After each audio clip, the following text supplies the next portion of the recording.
Amigos televidentes, muy buenos días, es un gusto poder saludarlos, es un gusto poder darles la bienvenida en un inicio de semana, en el inicio de otra semana, darles la más cordial de las bienvenidas a la entrevista Perspectivas y gracias por su fiel sintonía al Canal 33. Esta mañana voy a conversar con el presidente de la Asociación Nacional de la Empresa Privada, me refiero al ingeniero Jorge Dabú, que está con nosotros y también le damos la más cordial de las bienvenidas. Un gusto tenerlo nuevamente con nosotros, bienvenido. Gracias, un gusto, Samuel, como siempre. Gracias. Amigos televidentes, con él vamos a hablar un poco de la situación que está ocurriendo en nuestro país.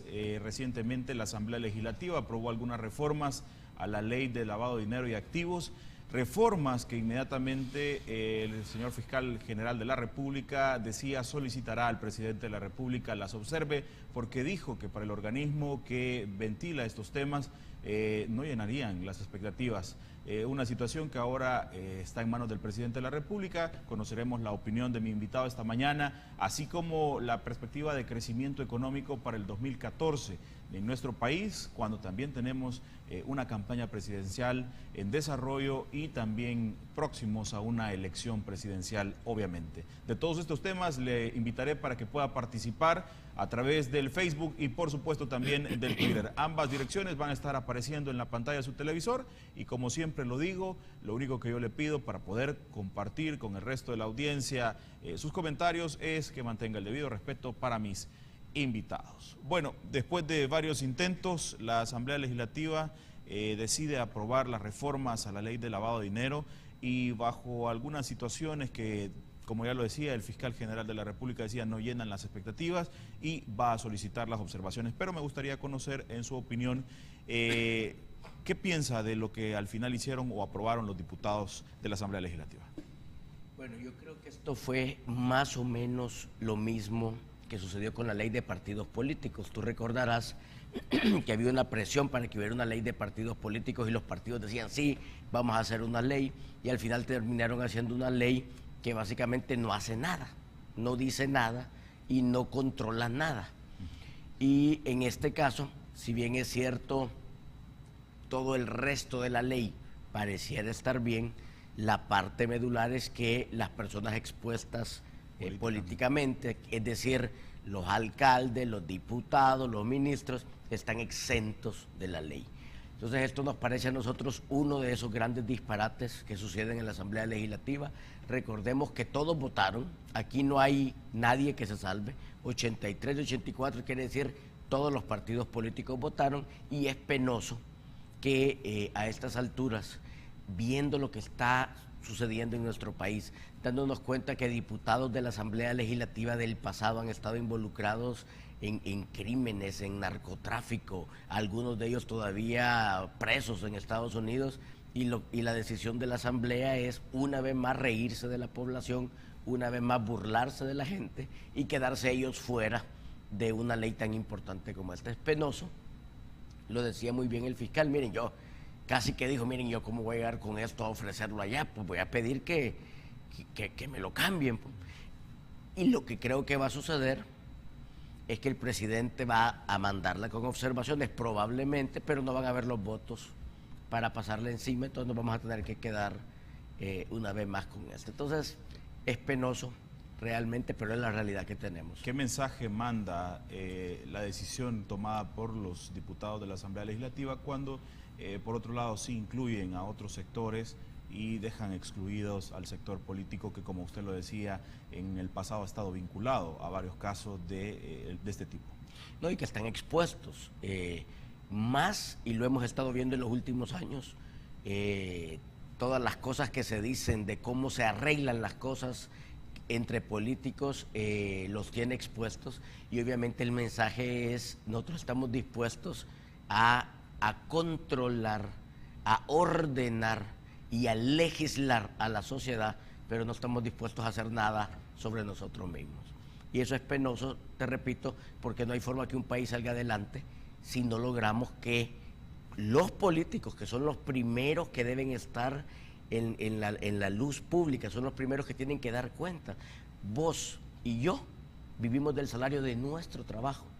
Ellos viven del salario de nuestro trabajo, del impuesto que pagamos nosotros por nuestro trabajo para que ellos puedan ser funcionarios públicos. Así que con doble razón, ellos deben dar cuentas, ellos deben estar abiertos al escrutinio, y es una lástima que esto sea el resultado de la ley. Esto se da también en medio de la situación de la firma de Fomilenio 2, y por ahí se decía que se estaba corriendo para poder aprobar estas reformas para que también se pudiese obtener la firma del Fomilenio 2. Esto no se da.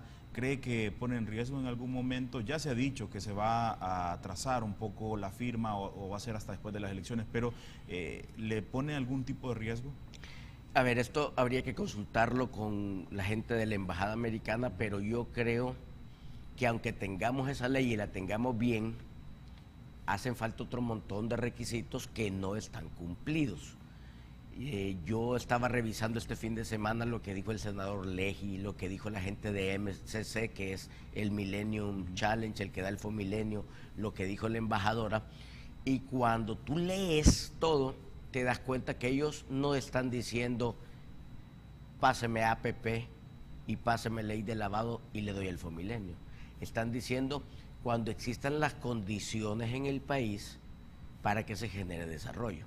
Esas condiciones, con la hostilidad del gobierno, con la falta de una legislación adecuada de la Asamblea Legislativa y con toda la presión que se está dando sobre los diversos sectores productivos, yo creo que eso no está sucediendo en estos momentos.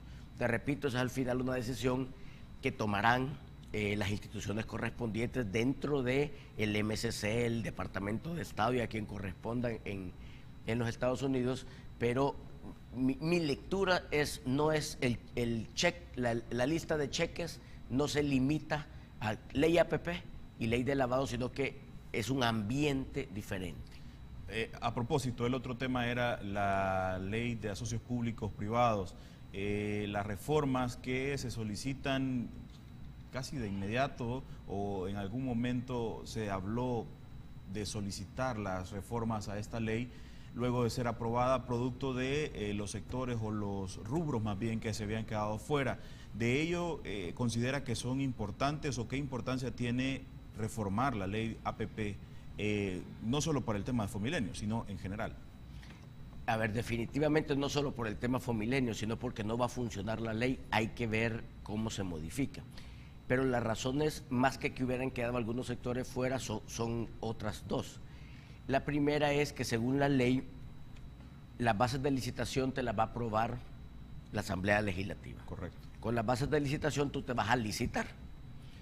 Las empresas que participen en la licitación van en el proceso y el que gana la elección, la licitación, sencillamente emiten el contrato y deberías firmar contrato si se está cumpliendo con lo que está en las bases de licitación.